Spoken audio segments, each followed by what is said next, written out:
Have you ever been stuck with a frustrating error in your code, only to feel like you're hitting a wall? If that's you, you're in the right place.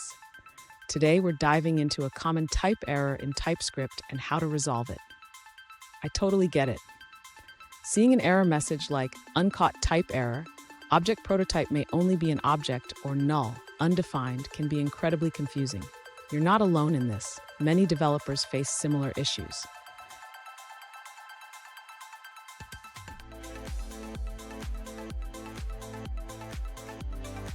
Here's the specific situation we're looking at.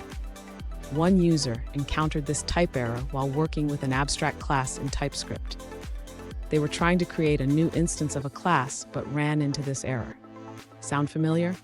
Let's explore this together. So what could be causing this type error? It often happens when you're trying to use a class or object that hasn't been properly defined or initialized. We'll break down the code step by step to pinpoint the issue. And stick around. I've got a crucial tip at the end that will help you avoid this error in the future. To address the type error, the user should first check if the logic child expressions array is properly initialized. This error often occurs when trying to access properties of an undefined object. Next, the user should verify that the logic_or class is defined and properly imported.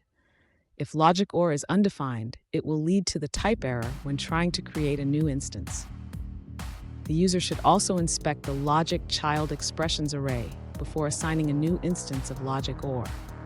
This can help identify if the array is empty or contains undefined elements.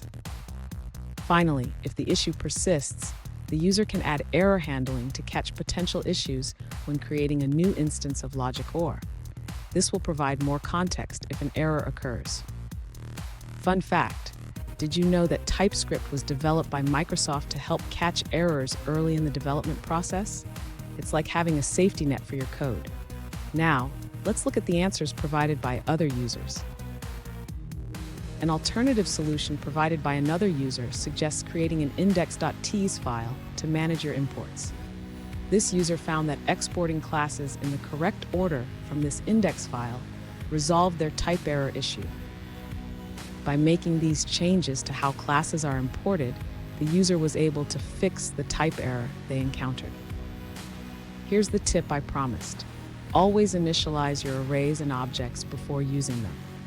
This simple habit can save you from countless headaches down the line. And there you have it. With these troubleshooting steps, you should be able to resolve that type error and get back to coding. If you found this video helpful, don't forget to subscribe for more tips and tricks.